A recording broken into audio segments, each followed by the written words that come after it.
11వ అధ్యాయం. భూలోకాన్ని చాలా తక్కువ స్థాయిలో చేయటంలో దైవ న్యాయం. ఆ లోకాల కంటే చాలా తక్కువ స్థాయిలో దేవుడు ఈ భూలోకాన్ని నిర్మించాడు. అలా ఎందుకు చేశాడో ఇక్కడ మీకు వివరించమని పరిశుద్ధాత్ముడు నన్ను ఆదేశిస్తున్నాడు. చెబుతున్నాను, వినండి. ఈ భూమి మీద నివసించే మానవ జాతి నుండి దేవుడు తన కుమారుడైన క్రీస్తు కొరకు ఒక పెండ్లి కుమార్తెను సమకూర్చాలనుకున్నప్పుడు ఆయన అవలంబించిన పద్ధతిని ఒకసారి జ్ఞాపకం చేసుకోండి. సహోదరులారా, మిమ్మల్ని పిలిచిన పిలుపును చూడుడి. మీలో లోకరీతిని జ్ఞానులైనను ఘనులైనను గొప్ప వంశము వారైనను అనేకులు పిలువబడలేదు గాని ఏ శరీరియు దేవుని ఎదుట అతిశయింపకుండునట్లు జ్ఞానులను సిగ్గుపరచుటకు లోకములో నుండి వెదివారిని దేవుడు ఏర్పరచుకొని ఉన్నాడు. 1 కొరింథీ 1:26-29. ఆరంభము నుండి సంఘ చరిత్రను మనం జాగ్రత్తగా పరిశీలించి చూస్తే ఆ మాటలు ఎంతైనా సత్యమైనవని గ్రహించగలం. ఎక్కడో ఒకసారి అరుదుగా కొందరు మేధావులు, విజ్ఞానులు, గొప్ప వంశపు వారు రక్షింపబడ్డారు. కానీ చాలా వరకు రక్షణ పొందేవారు బీదలు, పామరులు అయి ఉంటారు. సమాజం ఎవరిని వెలివేసిందో వారిని పరిశుద్ధాత్ముడు ఎక్కువగా శిలువ చెంతకు రప్పిస్తాడు. ఎందుకు దేవుడు ఇలా చేస్తున్నాడు? కారణం ఆయనే చెబుతున్నాడు. ఏ శరీరియు అతిశయింపకుండునట్లు. అది సంగతి. ఒకవేళ దేవుడు చాలామంది గొప్ప కులం వాళ్ళని రక్షిస్తే వాళ్ళు ఏమనుకుంటారో తెలుసా? మాది ఇంత గొప్ప కులం కనుక దేవునికి మేము ఇష్టలమయ్యాము అనుకుంటారు. అలాగే అనేకులు ధనవంతులు రక్షింపబడితే వాళ్ళు తమ ధనం కారణంగానే దేవుడు తమని రక్షించాడు అనుకోవచ్చు. అయితే అలా ఒకడు దేవుని ఎదుట అతిశయించడం దేవునికి ఇష్టం లేదు. కనుక ఆయన అతిశయించడానికి ఎవరికి వీలు లేని విధంగా తనకు కావలసిన వారిని ఎన్నుకున్నాడు. ఈ లోకములో తృణీకరించబడిన వారిని ఎక్కువ సంఖ్యలో దేవుడు ఏర్పరచుకున్నాడు గనక దేవుని ఎదుట ఈ లోకపు జ్ఞానము, బలము, సౌందర్యము, ఐశ్వర్యము ఏ మాత్రము విలువైనవి కావని అర్థమైంది. కాబట్టి అతిశయ కారణం ఎక్కడ? అది కొట్టివేయబడెను. రోమా 3:27. ఇప్పుడు ఈ విషయం ఎందుకు చెబుతున్నానంటే, ఈ భూలోకంలోని వ్యక్తులను ఎన్నుకునేటప్పుడు దేవుడు ఏ విధానాన్ని అవలంబించాడో ఈ విశ్వమంతటిలోనూ ప్రపంచాలన్నిటిలో ఏ ప్రపంచాన్ని తన అవతారం కోసం ఎన్నుకోవాలో ఆయన నిర్ణయించేటప్పుడు కూడా అదే పాలసీని అవలంబించాడు. ఈ భూలోకం మట్టుకే మనం ఆలోచిస్తే గనులైన వారి మధ్య తృణీకరింపబడిన వారు ఎలా ఉన్నారో అలాగే ఈ విశ్వములోని అనేకమైన మహిమలోకాల నడుమ ఈ భూప్రపంచం ఒక ఎన్నిక లేని ప్రపంచంగా, తృణీకరింపబడిన నీచ ప్రపంచంగా కనబడుతుంది. ఆ ఇతర ప్రపంచాలు ఘనమైనవి, జ్ఞానం కలవి, బలమైనవి, ఎన్నికైనవి. వాటితో పోల్చి చూస్తే ఈ భూప్రపంచం నీచమైనది, బలహీనమైన ఒక వెర్రిలోకం. దేవుడు సృజించిన ఏ లోకము దేవుని ఎదుట అతిశయింపకుండునట్లు దేవుడు ఈ వెర్రిలోకం నుండి ఒక వధువును నిర్మించడానికి పూనుకున్నాడు. ఈ మాటలు శ్రద్ధగా వినండి. ఈ విశ్వములో ఎన్నో ప్రపంచాలున్నాయి. వాటిలో జ్ఞానవంతులైన మహిమగల వ్యక్తులు కూడా ఉన్నారు. కానీ ఆ ప్రపంచాల్లో దేని నుండి కూడా వధువు సంఘం నిర్మించబడదు. వారు కూడా దేవుని కుమారులే. వారు తేజోవాసులైన పరిశుద్ధులే. వారికి పరలోకములో స్వాస్యం ఉంది. కానీ వారు గొర్రెపిల్ల భార్యలోనికి రాలేరు. వారు పరలోక సామ్రాజ్యపు పట్టపురాణిగా ఉండరు. ఈ కారణాన్ని బట్టే పరమగీతములో క్రీస్తునాథుడు తన ప్రియురాలైన సంఘకన్యకను గూర్చి ఇలా మాట్లాడుతున్నాడు. 60 మంది రాణులను, 80 మంది ఉపపత్నులను, లెక్కకు మించిన కన్యకలను కలరు. నా పావురము, నా నిష్కలంకురాలు ఒకతే. పరమగీతము 6:8. ఆ మాటలను గురించి మీరు ఎప్పుడైనా ఆలోచించారా? ఆ మాటలకు అర్థం ఏమిటి? నా పావురం, నా నిష్కలంకురాలు అంటూ మళ్ళీ లెక్కకు మించిన ఉపపత్నులను గూర్చి, రాణులను గూర్చి ప్రభు ఎందుకు మాట్లాడుతున్నాడు? ఆ మాట చెప్పాల్సిన అవసరం ఏమిటి? పరమగీతములో ప్రియుడు క్రీస్తుకు సూచన అని, ప్రియురాలు సంఘానికి సాదృశ్యం అని దాదాపుగా బోధకులంతా ఒప్పుకుంటారు. మరి ఈ మాటలు క్రీస్తు అంటున్నాడంటే ఆ మాటల నుండి మనం ఏ పాఠం నేర్చుకున్నాం ఇంతకాలంగా? ఆ వచనాల్లో ప్రస్తావించిన రాణులు, ఉపపత్నులు ఎవరు? మారు మనసు లేని డినామినేషన్లు కాదు. మారు మనసు పొందని వారు ఒక ఉపపత్నిగా కూడా పరలోక రాజ్యానికి చేరలేరు కదా. ఇక్కడ ప్రభు చెప్పిన ఉపపత్నులు ఇతర లోకాల్లోని భక్త సమాజాలు అన్నమాట. వాళ్ళందరూ మహిమగల వ్యక్తులే, అయినా వారు వధువు కాలేరు. ఆ మహిమ ప్రపంచాల పౌరులు మనకన్నా ఎంతో అధికమైన జ్ఞానము, శక్తి కలిగిన వారే. అయినప్పటికీ వాళ్ళు యేసునాథుని పావురంలో, ఆ నిష్కలంకురాలలో చేరరు. ఈ భూనివాసులకు పట్టిన అదృష్టాన్ని చూసి ఆ మహిమలోకాల నివాసులు ఆశ్చర్యపడతారు. స్త్రీలు దాన్ని చూసి ధన్యురాలందరు. రాణులను, ఉపపత్నులను దాని పొగుడుదురు. అంటే రేపు ఈ విశ్వ సార్వభౌముని పట్టమహేషిగా సింహాసనం మీద కూర్చుని షూలమీతిని చూసి ఇతర మహిమ లోకాల నుండి వచ్చిన భక్తులు క్రీస్తునాథుని పట్టపురాని ఆ స్థానంలోనికి రావాలని మేము కోరుకున్నాం, కానీ ఆ భాగ్యం నీకు దక్కింది, నీవు ధన్యురాలువు అని ఆమెను పొగుడుతారన్నమాట. పరమగీతం 6, 8, 9. అగ్రకులాల ఉన్నత వర్గాల మధ్య ఒక నిమ్న కులస్థుడిలాగా ఆ మహిమగల ప్రపంచాల మధ్య ఈ భూలోకం ఉంది.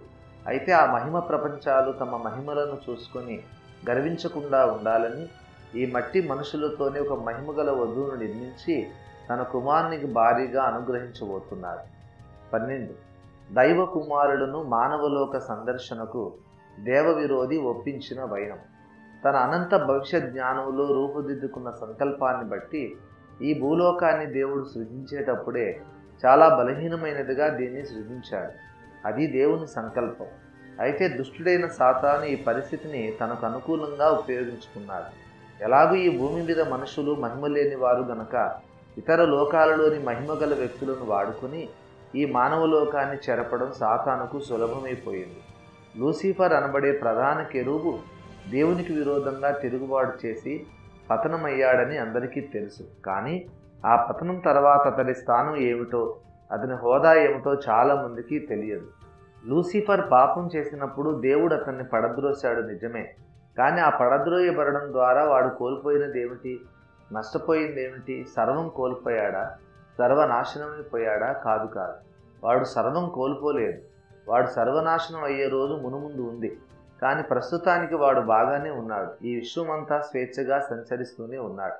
పడిపోక మునుపు లూసిఫర్ మహాజ్ఞాని, మహా సౌందర్యవంతుడు. పడిపోయిన తర్వాత కూడా వాడికి జ్ఞానము, శక్తి, సౌందర్యము అలాగే ఉన్నాయి. వాడికి ఒక సొంత రాజ్యం ఉన్నది. ఈ విశ్వములో వాడు స్వేచ్ఛగా ఎక్కడికైనా వెళ్ళగలడు. తుదకు ఈ విశ్వ రాజధాని నగరంలోనికి, సాక్షాత్తు దేవుని దర్బారులోనికి కూడా వెళ్ళడానికి వాడికి స్వేచ్ఛ ఉంది. యోబు గ్రంథంలో ఇదే సత్యం మనకు తేటగా కనబడుతుంది. దైవ కుమారుడు యెహోవా సన్నిధిని నిలుచుటకై వచ్చిన దినమొకటి తటస్థింపగా ఆ దినమున అపవాది యెహోవాడు వారితో కలిసి వచ్చాడు. యోబు 1:6, 2:1. పరిశుద్ధులు ప్రార్థన చేసే చోటికి, దేవుని సన్నిధి ఉన్న చోటికి సాతాను రాడు అని నమ్మే అమాయక క్రైస్తవులు ఉన్నారు. నిజానికి అటువంటిదేమీ లేదు. వాడు సాక్షాత్తు పరలోకంలో దేవుని ఎదుటికే వెళ్ళగలడు, వెళ్ళి వస్తూ ఉంటాడు అని నిగూఢమైన భాషలో మనకు నేర్పిస్తున్నది. అదేమిటంటే దేవుని విషయంలో ఉన్న అనేక ఇతర లోకాలకు కూడా సాతాను వెళ్ళి వస్తుంటాడు. యోబు గ్రంథంలో దేవుడు సాతానును ఏమని ప్రశ్నించాడో జ్ఞాపకం చేసుకోండి. నీవు ఎక్కడి నుండి వచ్చితివి అని వారిని దేవుడు అడిగాడు. దానికి సాతాను భూమి మీద ఇటు అటు తిరుగులాడుచూ వచ్చితిని అని జవాబిచ్చాడు. అదేమి జవాబు? సరిగ్గా జవాబు ఇవ్వలేడు.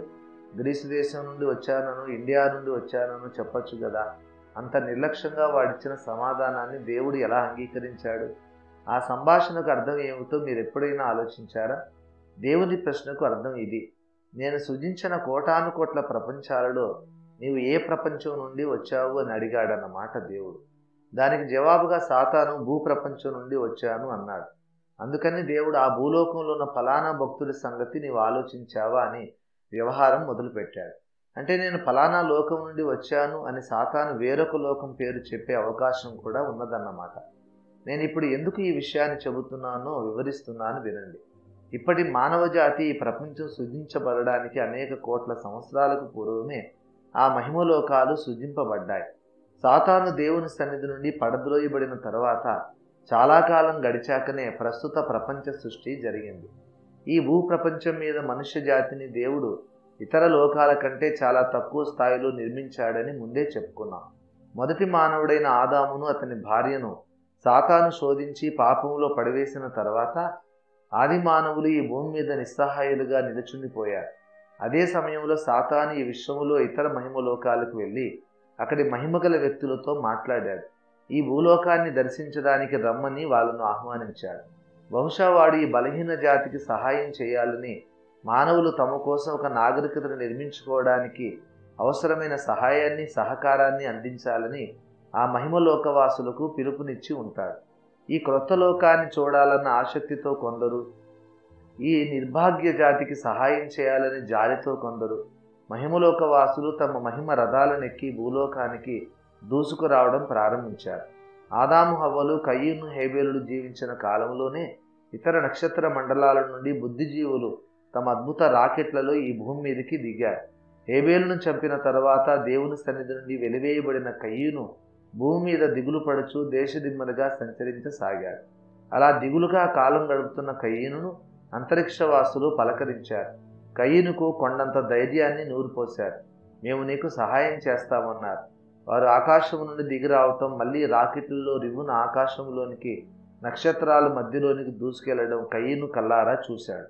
కయీనులో కొత్త ఆశలు చిగురించాయి. కయీను తిరిగి తన తండ్రి ఇంటికి వెళ్ళాడు.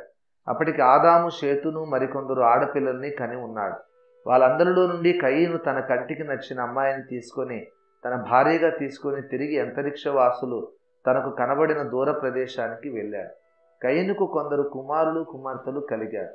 వాళ్ళలో వాళ్ళు మళ్ళీ పెళ్లిళ్ళు చేసుకున్నారు. అలా కయీను వంశం వృద్ధి చెందింది. అప్పుడు అంతరిక్షవాసులు మళ్ళీ భూమి మీదకి వచ్చారు. కయీను సంతానానికి నాగరికత నేర్పించారు. వారి చేత నగరాలు కట్టించారు. అవసరమైన సాధనాలు, పనిముట్లు వారికిచ్చారు. భూగర్భంలోని లోహాలను వెలికి తీయడం వారికి నేర్పించారు. సంగీత వాయిద్యాల నిర్మాణం, వాటి వాడకం భూనివాసులకు వారే నేర్పించారు. అలా ఆదిమ మానవ నాగరికత ఆరంభమై అభివృద్ధి చెందింది. ఇలా కాకపోతే మరే పద్ధతిలోనూ ఆదిమ మానవ నాగరికత ఆరంభం కావడానికి సాధ్యం కాదు. అలా అంతరిక్షం నుండి అకస్మాత్తుగా ఊడిపడిన విచిత్ర వ్యక్తులు ఆది మానవులకు చాలా సన్నిహితులైపోయారు. ఆ గ్రహాంతర వాసులను అప్పటి మనుషులు నక్షత్ర కుమారుడు, సన్స్ ఆఫ్ స్టార్ అని పిలుచుకునేవారు. ఈ పేరే మెసపోటేమియన్ పురాణమైన గిల్గమేష్ పురాణంలో వ్రాయబడింది. అలా అంతరిక్షంలోని ఇతర గ్రహ మండలాల వాసులకు భూనివాసులకు మధ్య సంబంధాలు పటిష్టమయ్యాయి. ఈ భూమి మీదకి నక్షత్ర కుమారులు రావటం సామాన్యమైపోయింది. నిజానికి ఆ దేవకుమారులు ఈ భూమి మీదకి రాకూడదు. దేవుడు వారి నివాస స్థలాలకు పొలిమేరలు ఏర్పరిచాడు. మీరు మీ నివాస స్థలాల నుండి బయటికి వెళ్ళకూడదు అని దేవుడు వారికి ఆంక్షలను విధించాడు. అయితే సాతాను ఆ దేవకుమారులను ప్రలోభపెట్టి వారిలో దురాశ పుట్టించి వారి చేత దైవాజ్ఞను ఉల్లంఘింపచేశాడు. ఏమని వాడు ప్రలోభపెట్టి ఉంటాడు? దేవుడు సృష్టించిన ఆ కొత్త లోకంలో మనుషులు మీతో పోల్చినప్పుడు చాలా బలహీనులు. వారి మట్టితో చేయబడ్డారు. వారికి అన్నీ పరిమితులే. వారు నివసించే గ్రహానికి అతుక్కుపోయిన ప్రాణులు వారు. ఆ గ్రహపు ఆకర్షణ శక్తిని జయించి వారు గాలిలో ఎగరలేరు. పోనీ ఆ గ్రహం మీదైనా క్షేమంగా జీవించగలరా అంటే ఆ అవకాశం కూడా లేదు. ఆ గ్రహం మీదనే ఉన్న నీటిలో మునిగితే వాళ్ళు చచ్చిపోతారు. వాళ్ళు నివసించే భూమి యొక్క గర్భంలో ఏమేమి ఉన్నాయో వారికి తెలియదు. వారి దగ్గర పనిముట్లు లేవు, సాధన సంపత్తి లేదు, శాస్త్రీయ పరిజ్ఞానము లేదు, ప్రకృతి రహస్యాలు వారికి తెలియవు. ఈ విశ్వాన్ని నడిపిస్తున్న అదృశ్య శక్తులను శాసించడం, అదుపు చేయడం వాళ్ళకి తెలియదు. వాళ్ళ దృష్టి చాలా పరిమితం. అదృశ్యమైన వాటిని వారు చూడలేరు. తాము అదృశ్యం కాలేరు. తమలో నిక్షిప్తమైన శక్తులేవో కూడా వారికి తెలియదు. ఇలాంటి బలహీన వ్యక్తుల ఎదుటికి హఠాత్తుగా మీరు వెళ్ళారనుకోండి, వారు మిమ్మల్ని చూసి ఆశ్చర్యపోతారు. మీకున్న సాధారణ శక్తులే ఆ మనుషుల దృష్టికి దివ్యశక్తులుగా కనిపిస్తాయి. మీరు అవలీలగా చేసే పనులే వాళ్లకు మహాద్భుతాలు అవుతాయి. దాంతో వాళ్ళు మిమ్మల్ని దేవుళ్ళు అనుకుంటారు, ఆరాధిస్తారు. మిమ్మల్ని గూర్చి మీరేమి చెప్పుకోవచ్చో మిమ్మల్ని గూర్చి వాళ్ళకి నేనే చెబుతాను. అంతేకాదు, పాపం దేవుడు వాళ్ళని వదిలివేసి వెళ్ళిపోయాడు. వాళ్ళు నిస్సహాయులుగా ఉన్నారు. మీ వంటి జ్ఞానవంతుల సహాయం ఇప్పుడు వారికి ఎంతైనా అవసరం. అంతరిక్షంలోని మహిమలోక నివాసులారా, భూనివాసులపై జాలిపడండి. ఆ నిస్సహాయకులకు సహాయం చేయండి. ఆ బలహీనుల చేత దేవతలుగా మీరు కీర్తింపబడండి, పూజలు అందుకోండి. ఇలా ప్రచారం చేశాడు సాతాను. ఇది ఆ మహిమలోక నివాసులు ఎన్నడూ ఊహించని పరిస్థితి. మేము సాధారణంగా చేసే పనులు చేయలేని జీవులు ఉన్నారా? గాలిలో ఎగరలేని, నీటిలో బ్రతకలేని బలహీనులు, అటువంటి జీవులను నిజంగానే దేవుడు సృష్టించాడా? అదేమిటి, అలాంటి బలహీనులను దేవుడు ఎందుకు సృజించాడు? మనందరినీ ఎంతో శక్తివంతులుగా, మహిమగల వ్యక్తులుగా చేసిన దేవుడు ఇప్పుడు అన్ని యుగాలు గడిచాక ఇటువంటి నిష్ప్రయోజక జాతిని చేయటానికి కారణమేమై ఉంటుంది? అసలు ఈ దేవుడికి ఏమొచ్చింది? అసలు అటువంటి నిస్సహాయులను సృజించడం ఎందుకు? వాళ్ళని నిస్సహాయులుగా, దిక్కులేని వారుగా వదిలేసి వెళ్ళిపోవటం ఎందుకు? ఏమైనా సరే ఈ క్రొత్త ప్రపంచాన్ని చూసి తీరాల్సిందే అనుకున్నారు ఆ మహిమలోకాల సామాన్య ప్రజలు. గమనించండి, వారిని మహిమలోకాల సామాన్య పౌరులు అన్నాను నేను. అవును, వారు ఆ లోకాలలో ఉండే సామాన్య పౌరులు మాత్రమే. అక్కడ వారికి ఎటువంటి ప్రాముఖ్యత ఉండదు. కానీ వారు ఈ బలహీన నివాసుల యొద్దకు వస్తే హఠాత్తుగా ప్రముఖులైపోతారు, దేవతలై ఆరాధనలు అందుకుంటారు. అది సాతాను వారి ముందుంచిన ప్రలోభం. అంతేకాక ఒక దిక్కులేని అనాది జనాంగానికి, బలహీనులకు సహాయం చేశామన్న ఆత్మ సంతృప్తి మిగులుతుంది అనుకున్నారు వాళ్ళు. ఆ మహిమలోకాల ప్రజలు సాతాను పెట్టిన ప్రలోభానికి లొంగిపోయారు. అలా ఈ భూమి మీదకి అంతరిక్షవాసులు, ఆకాశవాసులు రావడం ప్రారంభమైంది. ఆకాశవాసులు దేవుని నిబంధనను మీరి ఆయన ఆజ్ఞకు అవిధేయులు అయ్యారు. అయినా దేవుడు వెంటనే వారిని శిక్షింపలేదు. భూమి మీద కయీను సంతానం ద్వారా ఆకాశవాసులు ప్రవేశపెట్టిన విజ్ఞానం, నాగరికత నెమ్మదిగా సర్వ మానవ జాతికి వ్యాపించింది. ప్రారంభంలో ఆ దేవకుమారులు కేవలం మనుషులకు సహాయం చేయటం కొరకే పరిమితమయ్యారు. 13వ అధ్యాయం. అనంతుని విశ్వంలో అనంత వైవిధ్యం. దేవుడు వైవిధ్యాన్ని ఇష్టపడతాడు. తన కార్యాలన్నిటిలో అంతులేని వైవిధ్యాన్ని కనపరచడానికి ఇష్టపడతాడు. God is a God of variety, infinite variety. ఈ లోకంలోని చూడండి, మనుషుల్లో ఇన్ని కోటాను కోట్ల మొహాలు చేశాడు. ఏ మొహము మరో మొహంలాగా ఉండదు. అవే అవయవాలు, కళ్ళు, చెవులు, ముక్కు, నోరు, నుదురు, కనుబొమ్మలు, తల వెంట్రుకలు. కానీ అందులోనే ఎక్కడో ఏదో చిన్న భేదం. ప్రతి ముఖం ఒక ప్రత్యేక ఆకృతి. తాను ఎన్నెన్ని విధాలుగా కార్యాలు చేయగలడో ఈ మనుష్య ముఖ నిర్మాణాల ద్వారా దేవుడు మనకు చూపిస్తున్నాడు. అలాగని ఒకే పోలికలో ఎక్కువ మొహాలు అసలే ఉండవని కాదు. చాలా అరుదుగా మనిషిని పోలిన మనుషులు ఉంటారు. అలా ఎందుకుంటారంటే ఎప్పుడూ వేరువేరు ఆకృతులతోనే దేవుడు మనుషుల ముఖాలు నిర్మిస్తూ ఉంటే ఒకే పోలికలు గల రెండు ముఖాలను సృష్టించడం దేవునికి చేత కాదన్న అపవాదు పుడుతుంది. అక్కడక్కడ అప్పుడప్పుడు ఒకే పోలికలున్న మనుషులను సృజించడం ద్వారా దేవుడు మనకు ఒక పాఠం నేర్పిస్తున్నాడు. నేను కావాలనుకుంటే కోటాను కోట్ల మనుషులందరినీ ఒకే పోలికలో సృష్టించగలను. ఒకరి పోలికలో మరొకరిని సృజించే శక్తి నాకున్నదని చూపడానికే నేను అరుదుగా అటువంటి సృష్టి జరిగిస్తున్నాను. అయితే అటువంటి సృష్టి చాలా అరుదుగా మాత్రమే జరిగించడం ద్వారా నేను వైవిధ్యాన్ని ఇష్టపడతానని మీకు తెలియజేస్తున్నాను అని. ఇంతకు అంతరిక్షంలో ప్రపంచాలను గూర్చి మాట్లాడుతూ ఇతగాడు ఇప్పుడు ఈ సోది ఎత్తుకున్నాడేమిటి అని విస్తుపోతున్నారా? అంతరిక్షంలోని ఇతర ప్రపంచాలను గూర్చి మాట్లాడుకునేటప్పుడు ఆ ప్రపంచాలు ఎలా ఉంటాయి, వాటిలోని జీవులు, వ్యక్తులు ఎలా ఉంటారు, వారి శక్తి సామర్థ్యాలు, అలవాట్లు, అక్కరలు ఎలా ఉంటాయి ఇత్యాది ప్రశ్నలు మన మనస్సులలో పుడతాయి. ఆకాశవాసులు అని దావీదుచే ప్రస్తావించబడిన ఆ అంతరిక్షంలోని బుద్ధిజీవులు ఎటువంటి వారు అని ప్రశ్నిస్తే ఇదిగో వారి లక్షణాలు ఇవి అని ఒక్క ముక్కలో తేల్చి చెప్పడం సాధ్యం కాదు. ఎందుకంటే ఆ దేవకుమారులందరూ ఒకే కోవకు చెందినవారు కాదు. ఆ లోకాలన్నీ ఒకే తరహాకు చెందినవి కావు. రేపు క్రీస్తు రెండవ రాకడలో భక్తులు పొందబోయే పునరుద్ధాన శరీరాల మహిమను వివరిస్తూ సూర్యుని మహిమ వేరు, చంద్రుని మహిమ వేరు, నక్షత్రముల మహిమ వేరు, మహిమను బట్టి ఒక నక్షత్రమునకు మరొక నక్షత్రమునకు భేదము కలదు గదా అని మనకు జ్ఞాపకం చేస్తున్నాడు పౌలు భక్తుడు. 1 కొరింథీ 15:41. ఆ మాట ప్రత్యేకంగా మనం గమనించాలి. ఒక నక్షత్రపు మహిమకు వేరొక నక్షత్రపు మహిమకు తేడా ఉంది. ఆ నక్షత్రాలన్నిటికీ దేవుడు పేర్లు పెట్టాడని బైబిల్ గ్రంథం మనకు తెలియజేస్తున్నది. దేవుడు వ్యర్థంగా ఏ పని చేయడని మనం జ్ఞాపకం ఉంచుకోవాలి. అసంఖ్యాకంగా ఉన్న నక్షత్రాలకు దేవుడు పేర్లు ఎందుకు పెడతాడు? అక్కడి లోకాలకు చెందిన జనాభా లెక్కలు, ఇతర వివరాలను నమోదు చేసి భద్రపరచడానికే దేవుడు ఆ నక్షత్రాలకు పేర్లు పెట్టి ఉంటాడు. కనుక నక్షత్రాల మహిమ అంటే అక్కడి ప్రపంచాల మహిమ అన్నమాట. అంటే ఒక ప్రపంచపు మహిమకు మరో లోకపు మహిమకు వ్యత్యాసం ఉంది. ఒక్కొక్క లోకపు వాతావరణం ఒక్కొక్క రకంగా ఉంటుంది. ఒక్కొక్క లోకంలో ఒక్కో రకం పరిస్థితులు ఉంటాయి. అలాగని ఒకే కోవకు చెందిన 2-3 ప్రపంచాలు ఉండవని మనం అనుకోకూడదు. మనుషుల ముఖాలలాగా అక్కడక్కడ 2-3 ప్రపంచాలు ఒకే కోవకు చెందినవై ఉండవచ్చు కూడా. ఎవరు లెక్క పెట్టారో తెలియదు కానీ ఒకే పోలిక గల వాళ్ళు లోకంలో 7 ఉంటారట. అది ఎంతవరకు నిజమో తెలియదు. ఒకవేళ అదే నిజమైతే ఒక రకానికి చెందిన లోకాలు 7 ఉంటాయని మనం నమ్మవచ్చు. దేవుని అదృశ్య లక్షణములు అనగా ఆయన నిత్యశక్తియు దేవత్వమును సృష్టింపబడిన వస్తువులను ఆలోచించడం ద్వారా తేటపడుచున్నవి. రోమా 1:20. మెట్టుకు ఒకటి మాత్రం నిర్వివాదాంశం. దేవుడు అనేక ప్రపంచాలను సృజించాడు. ఆ లోకాలన్నీ ఒకేలా లేవు. ఆ లోకాల్లో కొందరు వ్యక్తులేమో వాహనాల్లో ప్రయాణిస్తారు, కొందరికైతే వాహనాలు అక్కర్లేదు. తమ మహిమ శరీరాలతోనే ఈ విశ్వంలో ఎక్కడికైనా ప్రయాణించగలరు. అలాగే అందమైన వాళ్ళు కొందరు, వికార స్వరూపులు కొందరు, రమ్యంగా పాడగలిగేవారు కొందరు, పాడలేని వారు కొందరు. తాము కోరుకున్న రూపంలోనికి మారగలిగేవారు కొందరు, అలా మారలేని వారు కొందరు. గబాలను అంతర్ధానమయ్యేవారు కొందరు, తాము ఎక్కి వచ్చిన అంతరిక్ష నౌకల్లో ఎక్కి రివున ఆకాశంలోనికి దూసుకెళ్లేవారు మరికొందరు.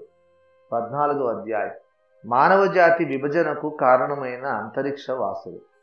అప్పుడప్పుడే ఏదేను తోటకు వెలుపల దేవుని సన్నిధికి దూరంగా తన స్వశక్తి మీద ఆధారపడి బ్రతకడానికి ప్రయత్నిస్తున్న మానవుడు అంతరిక్షం నుండి అకస్మాత్తుగా ప్రత్యక్షమైన ఆ మహిమగల వ్యక్తులను చూసి ఆశ్చర్యపోయాడు. ఆ ఆకాశవాసులు మానవుడిని అతడి సొంత భాషలోనే పలకరించారు. నీకేం కావాలి, నీ అవసరాలు ఏమిటి అని పరామర్శించారు.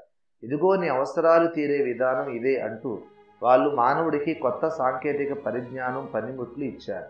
వాళ్ళు స్వయానా కొన్ని పనులు చేసి మనిషికి చూపించారు. ఆది మానవుల హృదయం ఆకాశవాసుల పట్ల కృతజ్ఞతతో నిండిపోయింది.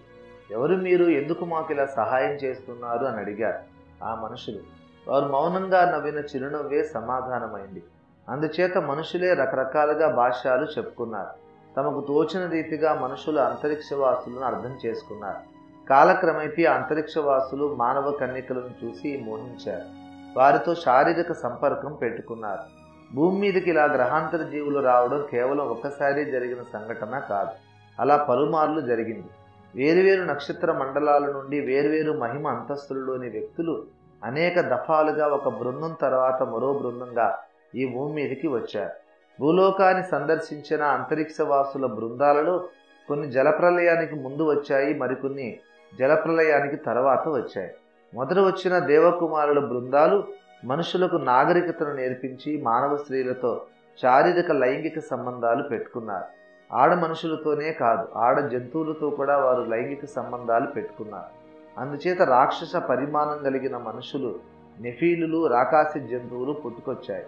అలా తమ నివాస స్థలాలను విడిచి దైవ శాసనాన్ని ఉల్లంఘించిన దైవ కుమారులను దేవుడు వెంటనే బంధించి పాతాళ లోకములోని కటిక చీకటి గల బిలములలో పడవేశాడు. మరి అదేవిధంగా లూసిఫర్ను అతడి అనుచరులను కూడా ఎందుకు బంధించలేదు అన్న ప్రశ్న ఇక్కడ అనేకులకు పుడుతుంది. ఈ ప్రశ్నకు నేను వ్రాసిన గ్రంథం విశ్వచరిత్రలో సమాధానం ఇచ్చాను.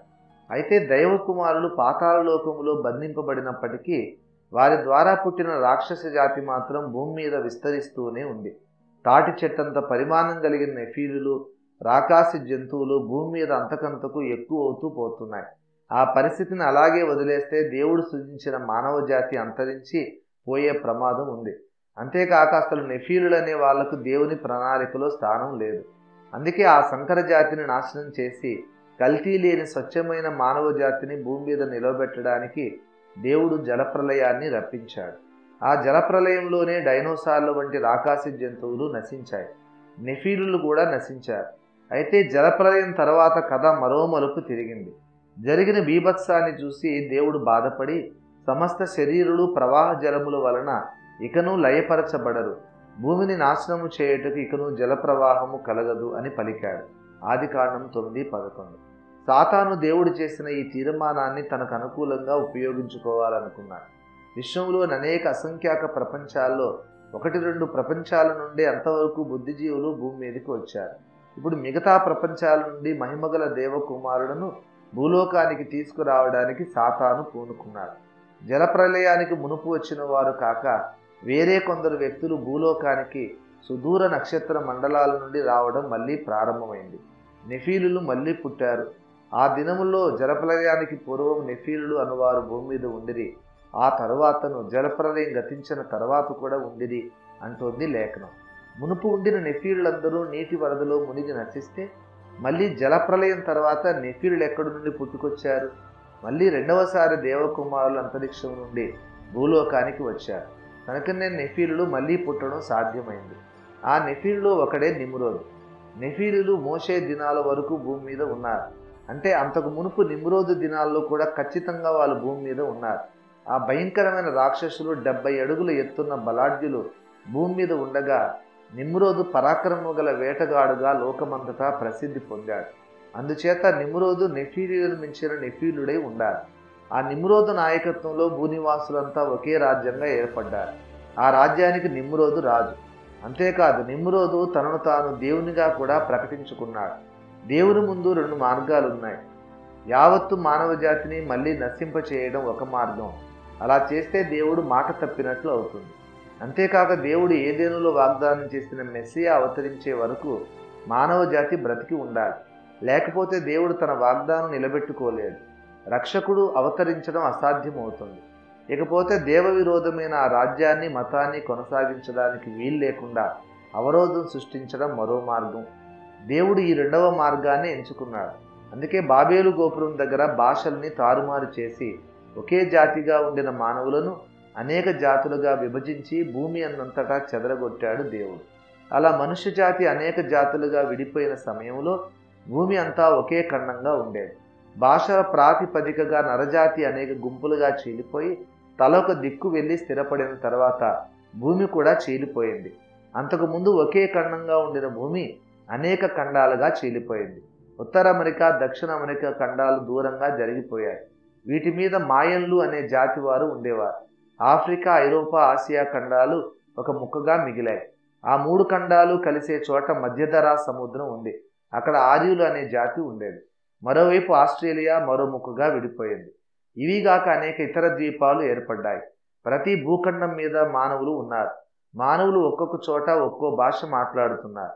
ఎవరి జ్ఞానానికి అందినట్లు వాళ్ళు మళ్ళీ దేవుని గూర్చి అన్వేషించడం మొదలుపెట్టారు. మనుషులు దేవుణ్ణి వెతుకుతున్నారు. దేవుడేమో పరిశుద్ధుడు. ఈ పాప నైజం కలిగిన మనుషులు దేవుణ్ణి కనుగొనలేకపోయారు. అయినా మానవుడు తన అన్వేషణను మానుకోలేదు. 15 నరులకు నక్షత్ర కుమారుల అంతరిక్ష విజ్ఞాన బోధ. అలా మానవులు దేవుని కోసం వెతుకుతుండగా సాతాను మరికొందరు దేవకుమారులని భూమి మీదకి రప్పించాడు. ఆకాశవాసులు అంటే ఇతర నక్షత్ర మండలాల్లోని గ్రహాంతర జీవులు, పాపము సోకని మహిమ ప్రపంచాల్లోని మహిమగల దైవ కుమారులు ఈ భూమి మీదకి కనీసం 3 దఫాలుగా వచ్చి ఉంటారు. జలప్రలయం జరగక ముందు మొదటిసారి, జలప్రలయం జరిగిన తర్వాత, బాబేలు గోపుర సంఘటనకు మునుపు మరొకసారి, బాబేలు గోపురం తర్వాత జాతులుగా చెదరగొట్టబడిన తర్వాత ఇంకొకసారి. ఇలా 3వసారి ఆ నక్షత్ర కుమారులు వచ్చేసరికి మనుష్య జాతి అంతా ఒకరుగా లేరు. ఆయా దేశాల్లో చెదరగొట్టబడ్డారు. అయినా ఒక్కొక్క దేశానికి ఒక్కొక్క బృందం ఆకాశం నుండి దిగి వచ్చింది. ప్రతి జాతిలోనూ పూజారులతో ఆకాశవాసులు స్నేహం చేశారు. ఎందుకంటే దేవతార్చనను నిర్వహించే పూజారులంటే అందరూ గౌరవిస్తున్నారు. వారి ద్వారా జాతి యావత్తును అదుపు చేయవచ్చు గనక. ఆకాశవాసులు ఏ జాతితో సంబంధం పెట్టుకోవాలనుకున్నా మొదట ఆ జాతిలోని పూజారులకు కనపడి వారితో స్నేహం చేసేవారు. తాము నేర్పాలనుకున్న శాస్త్రీయ విజ్ఞానం, తాంత్రిక విజ్ఞానం, ఖగోళ శాస్త్ర రహస్యాలు అన్నీ ఆ పూజారులకే చెప్పారు. ఆ పూజారులు దైవారాధనలో జాతిని నడిపే ఆధ్యాత్మిక నాయకులు. ఆకాశవాసులు తమకు తెలియజేసిన విజ్ఞానం అంతటినీ తమ జాతికి నేర్పించారు. ఆ తర్వాతి తరాలలో ఆధ్యాత్మిక నాయకులు ఆ విజ్ఞానాన్ని గ్రంథస్థం చేశారు. ఈ కారణం చేతనే ప్రాచీన మత గ్రంథాల్లో శాస్త్రీయ విజ్ఞాన సంబంధమైన విషయాలు ఉన్నాయి. ప్రస్తుతం మనం ఎరిగిన సైన్స్ కంటే కూడా ఎన్నో రెట్లు అధికమైన అంతస్తులో ఉన్న సైన్స్ ఆకాశవాసులకు తెలుసు. ఉదాహరణకు ఒక బరువైన వస్తువును, టన్నుల కొద్దీ బరువు ఉన్న వస్తువును పైకి లేపడం, మరొక స్థలానికి రవాణా చేయడం మనకు చాలా కష్టసాధ్యమైన పని. మన జ్ఞానంతో మనం ఆలోచిస్తే ఆ వస్తువులను రవాణా కోసం పెద్ద పెద్ద క్రేన్లు తయారు చేయాలని మన మనసుకు స్ఫురిస్తుంది. అయితే అంతరిక్షవాసుల జ్ఞానం వేరు, వారి ఆలోచనలు వేరు. ఓ వస్తువుకు అసలు బరువు అనేది ఎందుకుంటుంది? భూమి ఆకర్షణ శక్తిని బట్టి ఒక వస్తువుకు బరువు ఉంటుంది. కనుక ఒక వస్తువు చుట్టూరా భూమి ఆకర్షణ శక్తిని త్రిప్పికొట్టే విధంగా ఒక వికర్షణ శక్తి క్షేత్రాన్ని సృష్టించగలిగితే ఇక ఆ వస్తువుపై భూమి యొక్క ఆకర్షణ శక్తి పనిచేయదు. ఇప్పుడు ఇదే సూత్రాన్ని అమలు చేయడానికి ప్రపంచవ్యాప్తంగా శాస్త్రజ్ఞులు కృషి చేస్తున్నారు. నేను నాన్సెన్స్ కాదు, సైన్సే మాట్లాడుతున్నాను. అలా ఒక వస్తువు చుట్టూ భూమి ఆకర్షణ శక్తిని వ్యతిరేకించే శక్తి క్షేత్రాన్ని సృజించగలిగితే ఆ వస్తువు ఎన్ని వేల కిలోల బరువు ఉన్నదైనా అది పావురాయి ఈకంత తేలికగా మారిపోతుంది. అలా బరువును తొలగింపజేసి ఎంత బరువైన రాయినైనా మనం చిటికిన వేలుతో పైకి సునాయాసంగా ఎంత దూరమైనా మోసుకుపోవచ్చు. అటువంటి టెక్నిక్ ఏదో గ్రహాంతర వాసులకు, ఆ దేవకుమారులకు తెలుసు. ఆ టెక్నిక్ వారు మనుషులకు నేర్పించారు, చేసి చూపించారు. ఈ టెక్నిక్ ద్వారానే ప్రాచీన ఐగుప్తులో పిరమిడ్స్ కట్టబడ్డాయి. ఐగుప్తులోని పిరమిడ్స్ ఆఫ్ చియోప్స్ని కట్టడానికి ఉపయోగించిన పెద్ద పెద్ద రాళ్లను మనం ఈనాటికి అధునాతన క్రేన్స్తో కూడా లేవనెత్తలేవు. అటువంటిది క్రీస్తు పూర్వం 3000 ఏళ్ల క్రితం ఈజిప్షియన్లు ఆ బండరాలను ఏ విధంగా లేపారు? ఖచ్చితంగా గురుత్వాకర్షణ నిర్వీర్యం చేయటం ద్వారానే అది సాధ్యపడి ఉంటుంది. ఇటువంటి టెక్నిక్ను భారతదేశంలో కూడా దేవకుమారుడు చేసి చూపించి ఉంటారు. అలా భూమి ఆకర్షణ శక్తిని జయించడం సాధ్యమేనన్న విషయం ఆ నోట ఈ నోట దేశమంతా వ్యాపించి ఉంటుంది. అందుకే అల్లసాని పెద్దన విరచితమైన మనుచరిత్రలో వరుదిని ప్రవరాక్య ఘట్టంలో ప్రవరాక్యుడు తన అరికాళ్లకు పసరు రాసుకొని గాలిలో ఎగిరి హిమాలయాలకు వెళ్ళాడని చెప్పబడింది. ప్రవరాక్యుడు తన కాళ్లకు ఒక విధమైన పసరు పూసుకొని భూమి ఆకర్షణ శక్తిని జయించడం కవిగారి కల్పనే అనుకుందాం. అయినా అటువంటిది ఊహకి తట్టడానికైనా ఏదో ఒక కారణం ఉండాలి. ఆ పసరు ప్రవరాక్యుడి కాళ్ళ నుండి తుడుచుకుపోయాక అతను మళ్ళీ భూమి ఆకర్షణ శక్తికి బందీగా మారటం గమనించదగిన విషయం. ఆ ఊహను మానవ జాతికి దేవకుమారులే పరిచయం చేశారు. అటువంటి పసరు సహాయంతోనే ఆ దేవకుమారులు ద గ్రేట్ పిరమిడ్ను నిర్మింపజేశారు. అందుకే ఆ పిరమిడ్ ఈనాటికి ఒక ప్రపంచ వింతగా మిగిలిపోయింది. ప్రాచీన కాలపు పురాణాల్లో చెప్పబడిన కల్పనలలో ప్రతి ఒక్కటి కూడా ఇలాగే దేవుని కుమారుల ప్రభావం వలన ఆకాశవాసుల మానవాతీతమైన సైన్స్ చేసిన అద్భుతాలను మనుషులు కల్లారా చూడడం వల్లనే కవుల ఊహలకు తట్టి ఉండాలి. ఏం అలాగే ఎందుకు అనుకోవాలి? అటువంటిది ఏదీ చూడకుండానే కవులు తమ ఊహాశక్తిని బట్టి మాత్రమే ఆ కల్పనలను వ్రాశారని మనం ఎందుకు అనుకోకూడదు అని ఎవరైనా ప్రశ్నించవచ్చు. ఆ మాట నిజమే, నేను చాలా కాలం అలానే అనుకున్నా. కానీ సరిగ్గా ఆ పురాణాల్లోని అభూత కల్పనను పోలిన విషయాలే నేటి ఆధునిక శాస్త్ర విజ్ఞానం ద్వారా జరిగించడం లేదా జరిగే అవకాశాలుండడం నన్ను పునరాలోచింపజేశాయి. అలీబాబా 40 దొంగల కథలో ఓపెన్ సెసేమ్ అని అలీబాబా అనగానే గృహద్వారం ఆటోమేటిక్గా తెరుచుకోవడం చిన్నప్పుడు కథలుగా చెప్పుకొని సంతోషించాం. అయితే ఇప్పుడు అత్యాధునిక టెక్నాలజీ సరిగ్గా అదే అద్భుతాన్ని సాధ్యపరిచింది. ఇప్పుడు యజమాని ఆజ్ఞాపిస్తే ఆటోమేటిక్గా తెరుచుకునే గేట్లను శాస్త్రజ్ఞులు తయారు చేయగలిగారని మనకు తెలుసు. ఆ ప్రాచీనుల ఊహలకు ఈనాటి అత్యాధునిక శాస్త్ర విజ్ఞానం సాధిస్తున్న వాటికి ఎందుకు అంత దగ్గర పోలికలు ఉండాలి? కుండలో పిండాలను పెంచితే వారు శిశువులుగా ఎదిగారని బ్రతికారని చెప్పబడింది. అలా కల్పన వ్రాసేటప్పుడు వినేవాళ్ళు నవ్విపోతారని కవికి తెలియదా? కుండలలో పిండాలేమిటి, అదెలా సాధ్యం అని ప్రశ్నించే హేతువాదులు, చారువాకులు, నాస్తికులు మన దేశంలో వేల సంవత్సరాల క్రితమే ఉన్నారు. మరి ఆ నాస్తికుల అవహేళనలను కూడా నిర్లక్ష్య పెట్టి పురాణకర్తలు ఆ కల్పనలను రాయడానికి ఎందుకు సాహసించారు? అలా జరగడం తప్పకుండా సాధ్యమేనని వారు గట్టిగా నమ్మారు గనక ఆ పురాణాలు వ్రాయబడిన తర్వాత ఇంతకాలానికి టెస్ట్ ట్యూబ్ బేబీలు తయారవుతున్నారు. ఇలా టెస్ట్ ట్యూబ్ బేబీలు పుట్టడం సాధ్యమేనన్న విషయాన్ని పిరమిడ్ల నిర్మాణకులైన ఆకాశవాసులే ప్రాచీన భారతీయులకు తెలియజేశారని మనం ఎందుకు అనుకోకూడదు? మన పురాణాల్లోని విమానాలు కూడా అటువంటివే. లోహంతో తయారు చేయబడిన ఒక విధమైన యంత్రం సహాయంతో మనుషులు గాలిలో ఎగరగలరని ఊహించి వ్రాయడం సులభమా? ఆకాశవాసుల విమానాలను కల్లారా చూసి వాళ్ళు వాటి వర్ణనను తమ తర్వాతి తరాలకు తెలియజేసి ఉంటారు. ఆ తర్వాతి తరాల కవులు పురాణాలు రాసేటప్పుడు తమ ఇష్టదైవాలు విమానంలో ఎగిరి వచ్చారని రాసుకున్నారు. ఆ కారణం చేతనే సరిగ్గా పురాణాల్లో వర్ణించినట్లు ఉరుము వంటి ధ్వని చేస్తూ ఆకాశములోనికి మనుషులను మోసుకెళ్లే లోహ పక్షులు ఈనాడు ఏ విమానాశ్రయంలోనైనా మనకు కనిపిస్తాయి. క్రైస్తవేతర మతాల పురాణ గ్రంథాలు 100% చారిత్రక సత్యమని నేను చెప్పటం లేదు. ఆ పురాణ గాథలు అక్షరాలు అలాగే జరిగాయని నేను నమ్మటం లేదు కూడా. ఆధ్యాత్మిక సత్యాలను మనకు నేర్పించడానికి యౌగికార్థంతో రాయబడిన ఆ పురాణ గ్రంథాలన్నీ సాదృశ్య రూపక గాథలేనని నేను నమ్ముతున్నాను. ఎందుకంటే ఒకసారి అంత టెక్నాలజీ, విమానాలు నడిపేంత టెక్నాలజీ వేల సంవత్సరాల క్రితమే మన దేశంలో ఉండి ఉంటే మళ్ళీ ఎడ్ల బండ్లు నడుపుకునే కర్మ ఎందుకు పట్టాలి? ఆనాటి విమానాలు ఈనాడు ఎక్కడా దొరకవేమిటి? కనీసం ఒక విమానం రెక్కైనా దొరకదేమిటి? కనుక ఒకనాడు భారతదేశంలో విమానాలు ఉండేవి అనే మాట అబద్ధం. కానీ అదే సమయంలో మరో విషయాన్ని మనం మర్చిపోకూడదు. ఆ పురాణ గ్రంథాల్లో వ్రాయబడిన విమానాల వర్ణన ఈనాటి విమానాలకు సరిగ్గా సరిపోతుంది. విమానాలేమో కనబడడం లేదు, వాటి వర్ణన మాత్రం ఉంది. అందుకే అంటున్నాను, ప్రాచీన భారతీయులు తమను సందర్శించిన ఆకాశవాసుల వద్ద ఈ విమానాలను, ఇతర టెక్నాలజీని గమనించి ఉంటారు. ఆ తర్వాత రాజకీయ కారణాలతో మతాలను, దేవులను కల్పించి పురాణాలు వ్రాసేటప్పుడు తాము చూసిన అంతరిక్షవాసుల విమానాలను, విజ్ఞానాన్ని తమ ఇష్ట దైవాలు కంటగట్టి వ్రాశారు. అది అసలు జరిగిన కథ.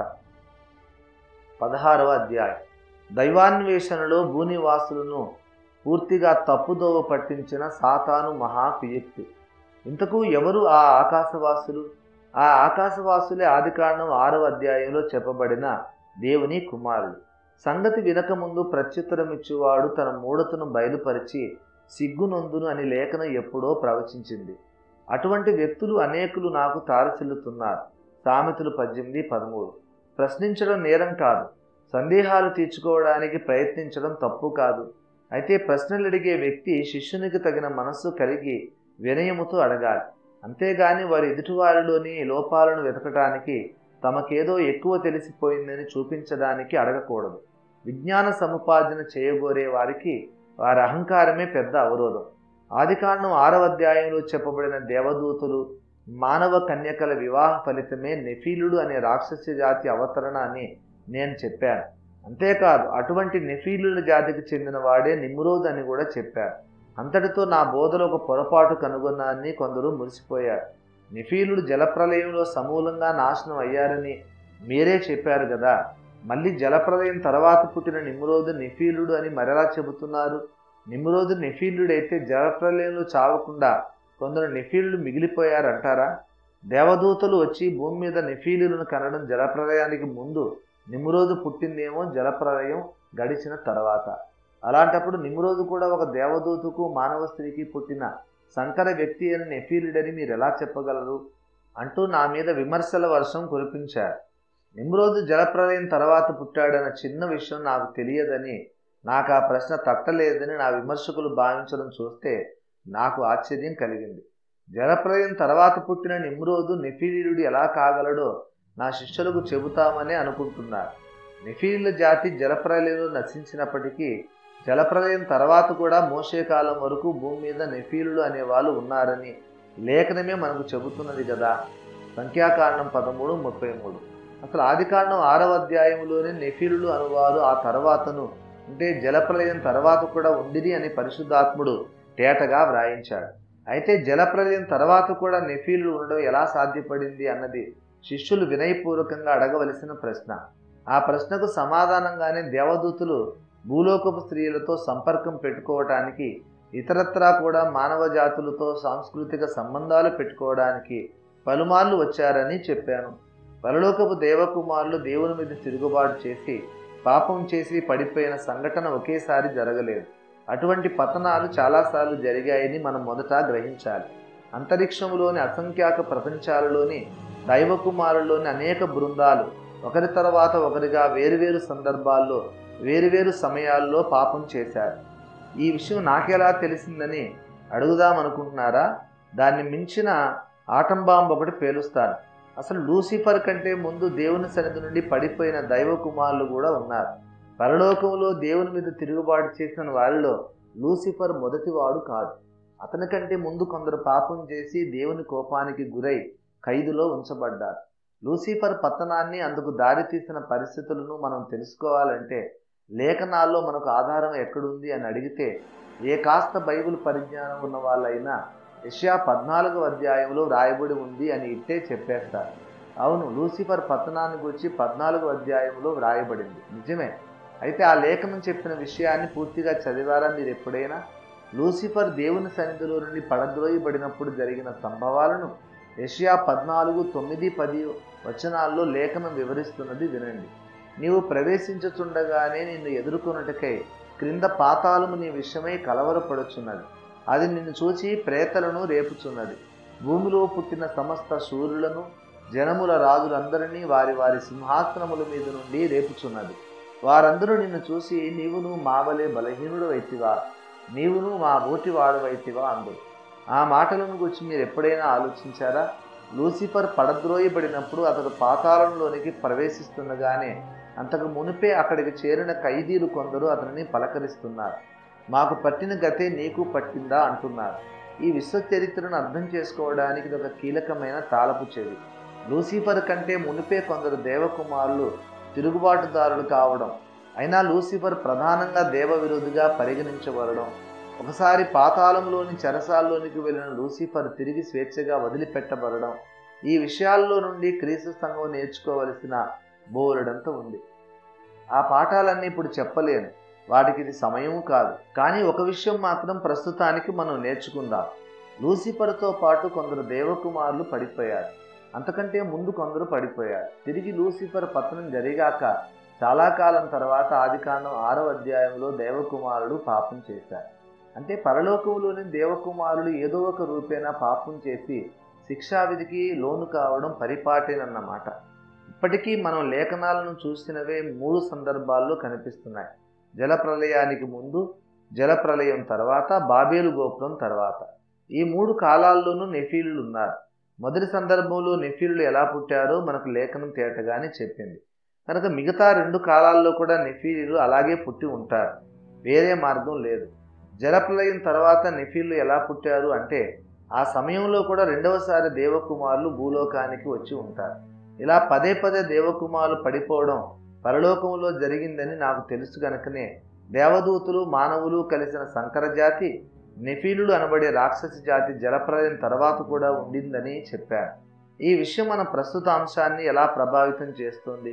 మొదటి జలప్రలయానికి ముందు, జలప్రలయం తర్వాత, బాబేలు గోపురం తర్వాత కూడా నెఫీలులు భూమి మీద ఉన్నారు గనక దేవదూతులు అంతరిక్షంలో దేవకుమారులు అనేక దఫాలుగా భూమి మీదకి వచ్చారని నేను చెప్పిన మాటను నమ్మడానికి ఉన్న అభ్యంతరం తొలగిపోతుంది. రెండవదిగా బాబేలు గోపురం వద్ద నుండి మానవ జాతులు చెదిరిపోయిన తర్వాత కూడా మరోసారి దేవకుమారులు భూమి మీదకి వచ్చారని మనం గ్రహిస్తే ఆయా దేశాల ప్రాచీన పురాణాల్లో దేవతలు, విమానాలు, అంతరిక్ష యానాలు ఎందుకు ప్రస్తావించబడ్డాయో మనకు అర్థమవుతుంది. బాబేలు దగ్గర నుండి మనుషులు చెదరగొట్టబడిన తర్వాత భూమి అనేక ఖండాలుగా విడిపోయింది. ఆ తర్వాత విభిన్న సంస్కృతులు, నాగరికతలు అభివృద్ధి చెందాయి. సంస్కృతులతో పాటు వేర్వేరు మతాలు కూడా ఏర్పడ్డాయి. ఆయా మత విశ్వాసాలకు ఆధారంగా పురాణాలు, వేదాలు వ్రాయబడ్డాయి. ఆ సమయంలో మళ్ళీ అంతరిక్షవాసులు భూలోకాన్ని దర్శించారు. అంతరిక్షంలోని బుద్ధిజీవులు మనుషులతో స్నేహం చేసినప్పుడు మనుషులు ఆకాశవాసుల రాకెట్లను, వారి వైజ్ఞానిక పరాకాష్ఠను, అత్యంత శక్తివంతమైన వారి ఆయుధాలను కల్లారా చూశారు. వారికి సృష్టికర్త అయిన దేవుడు అనుగ్రహించిన సహజమైన మానవాతీత శక్తులను మనుషులు చూసి ఆశ్చర్యపోయారు. ఆ ఆకాశవాసులు అకస్మాత్తుగా ప్రత్యక్షం కావటం, అంతలోనే మాయమైపోవడం, ఇటువంటి విన్యాసాలు గమనించి ఆశ్చర్యంతో తలమునకలయ్యారు. ఆ తర్వాత ఆకాశవాసులు తమ విజ్ఞానాన్ని కొంతవరకు మనుషులకు అందించారు. ఇక్కడ ఒక అత్యంత ప్రాముఖ్యత గల విషయం ఉంది. ప్రాచీన కాలంలో అంతరిక్షవాసులు ఎప్పుడు వచ్చినా, ఏ దేశానికి వచ్చినా ఎప్పుడు ఆయా దేశాల్లోని మత నాయకులతో, పురోహితులతో, పూజారులతో మాత్రమే సంబంధాలు పెట్టుకునేవారు.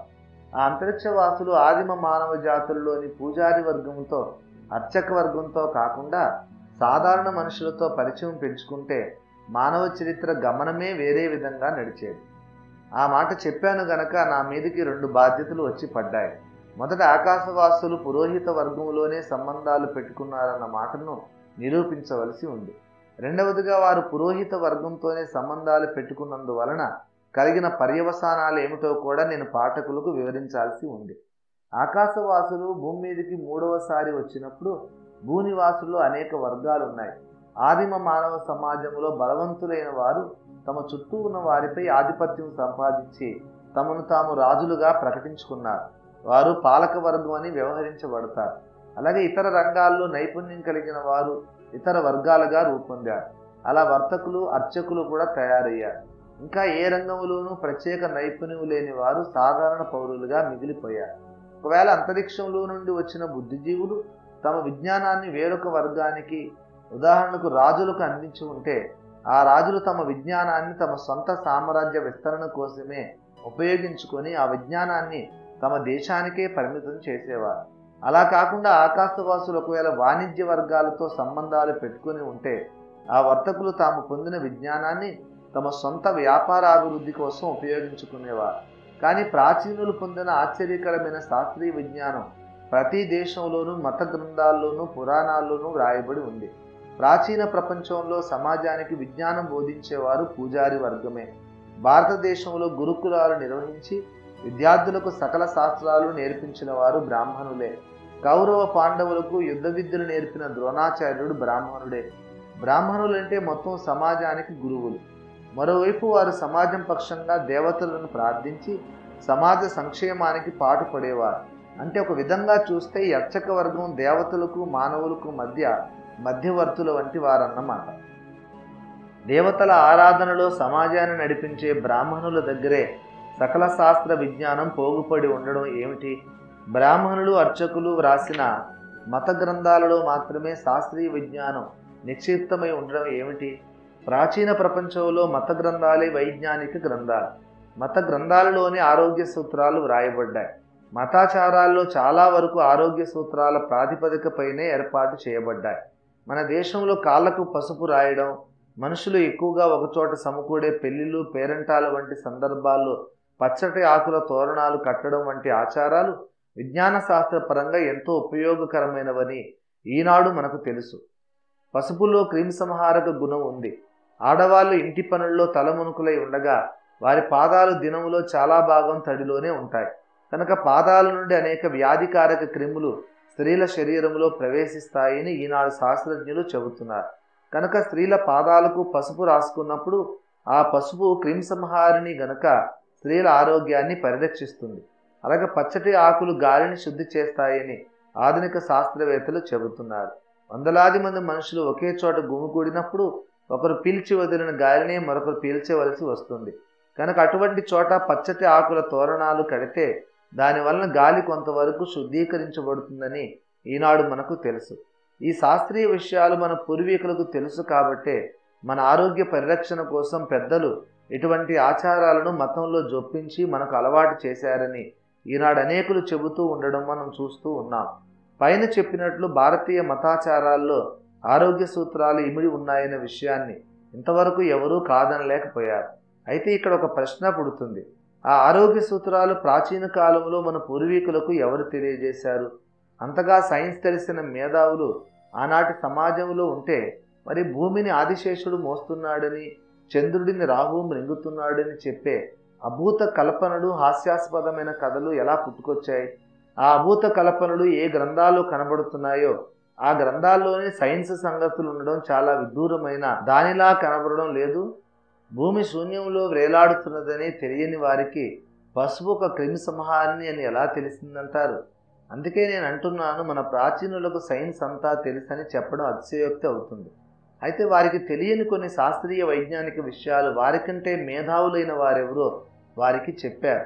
అలా మన పూర్వీకులకు సైన్స్ సంగతులు తెలియజెప్పిన వారు ఆకాశవాసులు. అయితే ఆకాశవాసులు ఆ సైన్స్ సంగతులను పురోహితులకే చెప్పారు గనుకనే ఆ విషయాలు మత సంబంధమైన గ్రంథాల్లోనికి వచ్చి పడ్డాయి. కనుక ఆకాశవాసులు పురోహితులతోనే స్నేహం చేశారని నేను చెప్పిన మాట ఇందు మూలంగా నిరూపితం అవుతున్నది. భారతదేశంలో మాత్రమే కాదు, ప్రాచీన కాలంలో అద్భుత సాంకేతిక శాస్త్రీయ విజ్ఞానాన్ని సంపాదించిన ఈజిప్ట్, మాయన్ మొదలైన జాతులలో కూడా అత్యంత ప్రముఖులు పూజారులే. పూజారులు రాజులను కూడా శాసించగలిగేవారు. పూజారులకు రాజులు భయపడేవారు, వారిని గౌరవించేవారు. పూజారులను దేవతల ప్రతినిధులుగా ఆనాడే సకల మానవ జాతులు గుర్తించాయి. ఈజిప్ట్లో ఫరో రాజులు చనిపోయినప్పుడు వారిని సమాధి చేసేటప్పుడు వారి శరీరాలు కుళ్ళిపోకుండా కొన్ని ప్రత్యేక రసాయనాలు పూసి వాటిని మమ్మీలుగా తయారు చేసేవారని ఈనాడు అందరికీ తెలుసు.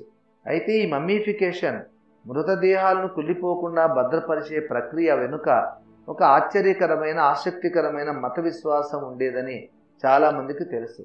ఆ రాజుల మృతదేహాలను సమాధి చేసేటప్పుడు వారికి ఒక జీవితకాలానికి అవసరమయ్యే ధాన్యరాశులు, ధనము, ఇతర వస్తువులు, వస్త్రాలు ఇవన్నీ మృతదేహాలతో సమాధిలో ఉంచేవారు. ఆ ఆచారానికి కారణం ఏమిటి? ఆ మృతుడైన రాజు ఆ ధాన్యాన్ని వండుకొని తింటాడా, లేచి ఆ బట్టలు తొడుక్కుంటాడా? మృతులకు ఈ లోకపు ధాన్యము, వస్త్రాలు ఎందుకు పనికిరావనే చిన్న విషయం పిరమిడ్లను నిర్మించగలిగిన మహావిజ్ఞానులకు తెలియదా? ఈ ప్రశ్నలు చాలామంది పరిశోధకుల దృష్టికి వచ్చినప్పటికీ వారు సమాధానాలు దొరకక ఆ ప్రశ్నలను అటక మీదకి ఎక్కించేశారు. మరో విచిత్రమైన విషయం, ఆ రాజుల మృతదేహాలతో పాటు ఫరోల సమాధుల్లో అనేక మంది పరిచారకులు కూడా సమాధి చేయబడ్డారు. ఆ పరిచారకులందరూ సజీవంగా సమాధి చేయబడ్డారు. వారిని సమాధి చేసేటప్పుడు ఆ పరిచారకులు ఏమాత్రము వ్యతిరేకించినట్లు కానీ, పెనుగులాడినట్లు కానీ దాఖలాలు లేవు. వాళ్ళంతా సంతోషంగా, స్వచ్ఛందంగా, తమ ఇష్టపూర్వకంగానే ఆ సజీవ సమాధికి ఒప్పుకున్నారు. ఒక్కొక్క రాజు కోసం అనేక మంది పరిచారకులు సజీవ సమాధి. పైగా దానికి వారు సంతోషంగా ఒప్పుకోవటం. ఇదంతా మీకు విచిత్రంగా కనిపించడం లేదు? పైపెచ్చు ఆ రాజుల సమాధుల్లో ఉంచిన ధనధాన్య రాశులు ఈ వందలాది పరిచారకులందరికీ ఒక జీవితకాలం పాటు సరిపోతాయి. అలా ఖచ్చితమైన కొలతలతో ఆ సమాధుల్లో ధాన్యము, వస్త్రాలు ఉంచబడ్డాయి. మళ్ళీ ప్రశ్నల పరంపర మొదలవుతుంది. ఆ పరిచారకుల సమాధిని మనం ఎలా అర్థం చేసుకోగలం? పరలోకానికి తరలిపోయిన రాజుగారి సేవలు చేసుకొని తరించడానికి ఆ పరిచారకులు మితిమీరిన రాజభక్తితో తాము సజీవ సమాధి అయిపోవటానికి ఒప్పుకున్నారని ఒకవేళ మనం భావించవచ్చు. అయితే ఊర్ధ్వలోకాలకు తరలిపోయిన రాజుగారికి, ఆయన సేవకులకు మన భూలోకపు తిండి, వస్త్రాలు పనికిరావని చిన్నపిల్లలకు కూడా తెలుసు కదా. మరి ఆ సమాధుల్లో ఉంచబడిన వస్తు సామాగ్రిని మనం ఎలా అర్థం చేసుకుంటాం? దీనికి సమాధానం కొందరు శాస్త్రవేత్తలు ఇదివరకే ప్రతిపాదించారు. ఆ సామూహిక స్వచ్ఛంద ఖననానికి ఫరో రాజుల మృత శరీరాలు మమ్మీఫై చేయడానికి కలిసి ఉమ్మడిగా ఒక కారణం ఉంది. మరణించిన వ్యక్తులను కొంతకాలం వరకు వారి శరీరాలను చెడిపోకుండా దాచగలిగితే తిరిగి వారిని సజీవులుగా చేయవచ్చు అనే నమ్మిక ఆనాడు ఈజిప్టు దేశస్థుల్లో ఉండింది. మర్చిపోకండి, మనం క్రీస్తుపూర్వం 3000 సంవత్సరాల క్రిందటి నమ్మకాలను గూర్చి మాట్లాడుకుంటున్నాం. అప్పట్లోనే మృతులను పునరుజ్జీవితులను చేయడం సాధ్యమేనని నమ్మారు గనుకనే ఆ మృతుడైన రాజుగారు తిరిగి బ్రతికింపబడినప్పుడు అతనికి అవసరమవుతాయని ఆ సమాధిలో ధనకనక వస్తు సంపదను దాచి ఉంచారు. అంతేకాదు, తాము తిరిగి బ్రతికింపబడడం 100% సాధ్యమేనని, అది తప్పక జరిగి తీరుతుందని ఆ పరిచారకులు కూడా నమ్మారు గనుకనే స్వచ్ఛందంగా సజీవ సమాధి అయిపోవడానికి వారు ఇష్టపడ్డారు. ఈనాడు అత్యంత ఆధునిక జీవశాస్త్ర పరిశోధనల ద్వారా సరిగ్గా ఇదే విశ్వాసం నెమ్మదిగా శాస్త్రజ్ఞుల హృదయాలలో వేలూనుకుంటుంది. ఆధునిక జీవశాస్త్ర పరిశోధకులు ఈనాడు ఒక మనిషి మృతదేహాన్ని అతి శీతల స్థితిలో దీర్ఘకాలం పాటు, కొన్ని దశాబ్దాలు లేక కొన్ని శతాబ్దాల పాటు భద్రపరిచిన తర్వాత ఆ వ్యక్తిని తిరిగి బ్రతికించడం సాధ్యమేనని నమ్ముతున్నారు. అలా జరుగుతుందా? సృష్టికర్త అయిన దేవుడు మానవుడికి ఆ అధికారం ఇస్తాడా అన్న ప్రశ్నలు ఇక్కడ అనవసరం. మనుషులకు మరణం మీద అధికారం సాధించడం ఎంతవరకు వీలవుతుంది అనే అంశాన్ని ఇక్కడ మనం చర్చించడం లేదు. అయితే విజ్ఞాన శాస్త్రం విస్తారంగా అభివృద్ధి చెందినప్పుడు మనుషుల ఊహలకు, ఆశలకు ఇలా రెక్కలు వస్తాయో మనం గ్రహించడానికి ఇది ఒక దృష్టాంతం. విజ్ఞాన శాస్త్రం ఇంతగా అభివృద్ధి సాధించిన ఈ 21వ శతాబ్దంలో శాస్త్రజ్ఞులు హైబర్నేషన్ గూర్చి, అంటే మృతదేహాలను భద్రపరిచి పునరుజ్జీవితులను చేయటానికి గూర్చి ఆలోచిస్తున్నారంటే అందులో పెద్ద ఆశ్చర్యమేమీ లేదు. కానీ క్రీస్తుపూర్వం 3000 ఏళ్ల నాడు మనుషులు హైబర్నేషన్ గూర్చి కలలు కన్నారంటే, అలా తప్పక జరిగి తీరుతుందని నమ్మారంటే మాత్రం చెప్పలేనంత ఆశ్చర్యం కలుగుతుంది. అలా మృతదేహాలకు తిరిగి ప్రాణం పోసే ప్రక్రియ భవిష్యత్తులో సాధ్యపడే అవకాశం ఉన్నదని వాళ్ళకి ఎలా తోచిందంటారు? అది అసంభవం. నిస్సందేహంగా ఆ ఐడియాని ఈజిప్షియన్లకు గ్రహాంతర వాసులే ఇచ్చి ఉంటారు. ఏ అంతరిక్ష వాసులైతే ఈజిప్షియన్లకు పిరమిడ్ల నిర్మాణానికి అవసరమైన విజ్ఞానాన్ని, సాంకేతిక పరికరాలను ఇచ్చారో ఆ ఆకాశవాసులే పునరుజ్జీవాన్ని గురించి ఆశలు కూడా ఈజిప్షియన్లలో నాటి ఉండారు. అందుకే రాజులు, ధనవంతులైన ఇతరులు తాము తిరిగి బ్రతకాలనే ఆశతోనే తమ మృతదేహాలను మమ్మిఫై చేయడానికి ఏర్పాట్లు చేసుకున్నారు. ఇక్కడ ఒక అత్యంత విడ్డూరమైన సంగతి ఏమిటంటే, మృతదేహాలను భద్రపరిచే ప్రక్రియను పూజారులే జరిగిస్తారని ఈజిప్టు ప్రజలు, రాజులు నమ్మారు. ఎందుకు నమ్మారు అంటే, ఆ పూజారులకు దేవతలతో ప్రత్యక్ష సంబంధాలు ఉన్నాయని, ఆ దేవతలు ఎటువంటి మహాద్భుత కార్యాలనైనా పూజారులు చేయించగలరని ఈజిప్షియన్లు నమ్మారు. ప్రాచీన కాలంలో ఇతర నక్షత్ర మండలాల నుండి వచ్చి భూగ్రహాన్ని సందర్శించిన ఆ జ్ఞానవంతులైన జీవులు ఆయా దేశాల్లోని పూజారి వర్గంతోనే సంబంధాలు పెట్టుకున్నారు. వారికే తమ అద్భుత విజ్ఞానాన్ని అందించారు. మత సంబంధమైన పవిత్ర గ్రంథాలలోనే విజ్ఞాన శాస్త్రాన్ని నిక్షిప్తం చేశారు. విజ్ఞాన ప్రదాతలైన ఆ అద్భుత వ్యక్తులతోటి సంభాషణ, సంపర్కం, సంబంధం అంతా మత సంబంధమైన కర్మకాండలో భాగంగానే ఉండింది. ఈ విషయాన్ని ఎరిక్ వాన్ డానికన్ అనే స్విస్ పరిశోధకుడు కూడా ఒప్పుకున్నాడు. కానీ దానికి కారణం ఏమిటో చెప్పలేకపోయాడు. ఆ గ్రహాంతర జీవులు ఆయా దేశాల్లో విజ్ఞాన శాస్త్ర పరిశోధకులతో ఎందుకు సంబంధం పెట్టుకోలేదు? మత నాయకులతోనే ఎందుకు సంబంధాలు పెట్టుకున్నారు?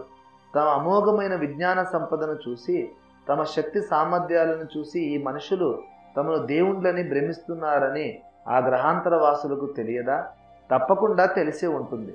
మానవ పిండాలను తల్లి గర్భసంచికి వెలుపల ఒక పాత్రలో పెంచవచ్చునని తెలిసిన వారికి సూర్య చంద్ర గ్రహాలకు వేలాది సంవత్సరాల అవతలి వరకు ఖచ్చితంగా లెక్కలు కట్టిన మేధావులకు గ్రహాల కదలికలు, గ్రహాల మధ్య దూరం, వాటి కక్షలు క్షుణ్ణంగా ఎరిగిన విజ్ఞానులకు ఎదుటివారు తమను దేవుళ్ళుగా భావిస్తున్నారని ఎందుకు తెలియదు? మహాబాగా తెలుసు. మరి తెలిసి ఇటువంటి తప్పుడు అభిప్రాయాన్ని వారు ఎందుకు ప్రోత్సహించారు? మేము మీరు అనుకున్నట్లు దేవుళ్ళం కామురా బాబు అని ఎందుకు చెప్పలేదు వాళ్ళు? పోనీ కనీసం ఆ పూజారులను వదిలేసి విజ్ఞాన శాస్త్ర పరిశోధకులతో తమ సంబంధాలు పెట్టుకున్నా ఆ తప్పుడు వదంతి ప్రచారంలోనికి రాకుండా ఉండేది కదా.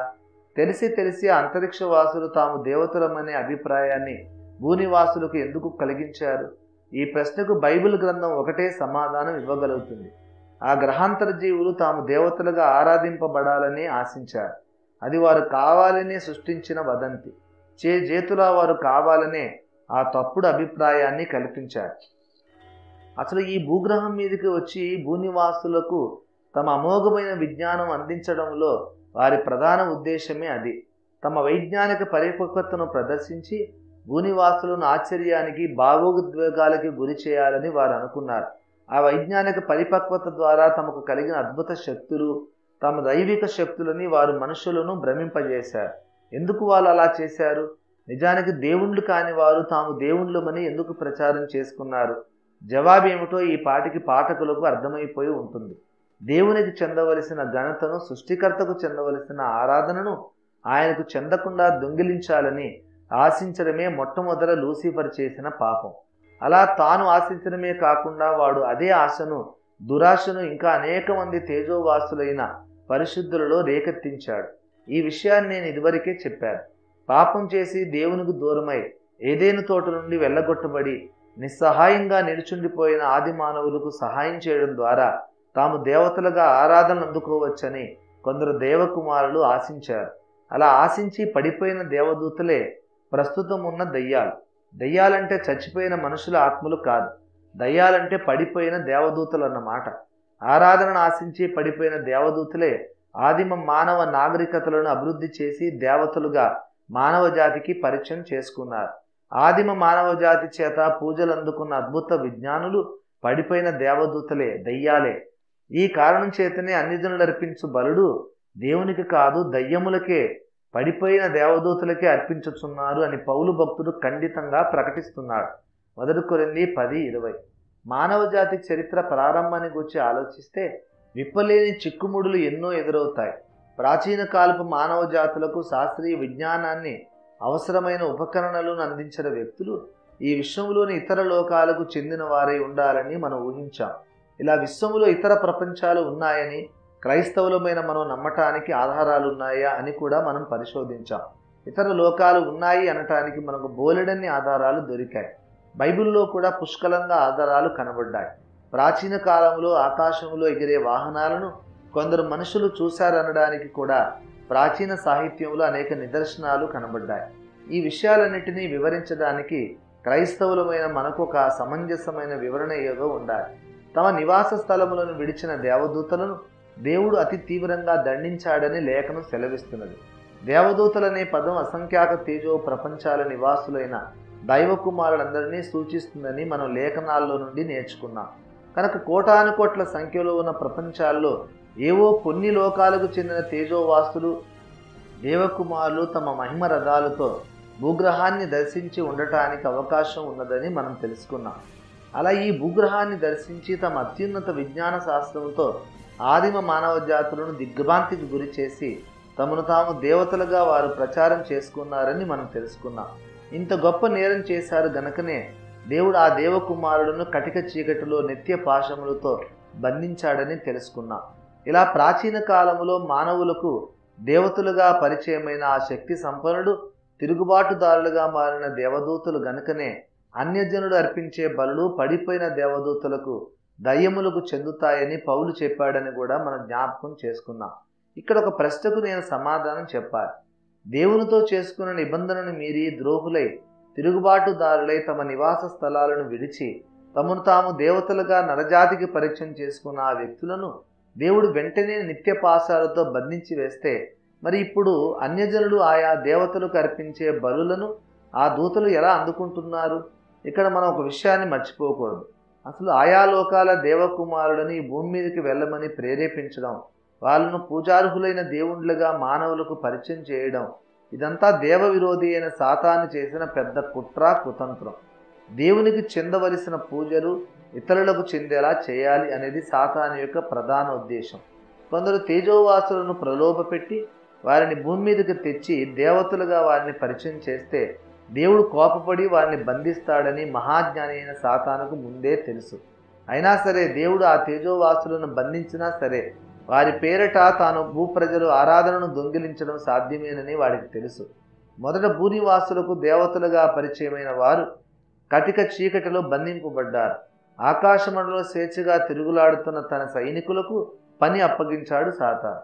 భూనివాసులు ఆయా అంతరిక్షవాసుల పేరిట ప్రార్థనలు చేసేటప్పుడు వారి కోరికలు తీర్చాలి. తమకు నాగరికతను నేర్పిన అంతరిక్షవాసులను దేవతలుగా భావించి మానవులు పూజలు చేసినప్పుడు ప్రార్థనలు చేసినప్పుడు లూసిఫరు అనుచరులైన దేవదూత గణాలు ఆ పూజలు స్వీకరించి భక్తులకు సహాయం చేసి అంతరిక్షవాసులు నిజంగా దేవతలేనన్న అభిప్రాయాన్ని కలిగించాలి. అది పడిపోయిన దేవదూతలకు సాతాను అప్పగించిన పని. ఇంకా స్థూలంగా చెప్పుకోవాలంటే సృష్టికర్తకు బదులుగా అసలైన సత్యదేవునికి బదులుగా దేవుడు కాని ఇతర వ్యక్తులకు శక్తులకు మానవుల ఆరాధన చెందేలా చేయటమే సాతాను యొక్క ముఖ్యమైన ఉద్దేశం. దేవునికి చెందవలసిన ఆరాధనను దొంగిలించాలి, మరొకరికి ఆ ఆరాధన అందించాలి. అది సాతాను యొక్క దుష్ట ప్రణాళిక. అందుచేత ఆదిమ కాలపు భూనివాసులు దేనినైతే దేవుడని భ్రమించారో దానినల్లా దేవునిగా హెచ్చించే పనికి సాతాను పూనుకున్నాడు. ప్రాచీన కాలంలో వేరువేరు కారణాల చేత మనుషులు దేవతలను కల్పించుకున్నారు. మొదట పంచభూతాలే దేవుళ్ళు అనుకున్నారు. ఆ తర్వాత కాస్త నీతిగా ప్రజారంజకంగా పాలించిన రాజులను దేవుళ్ళు అనుకున్నారు.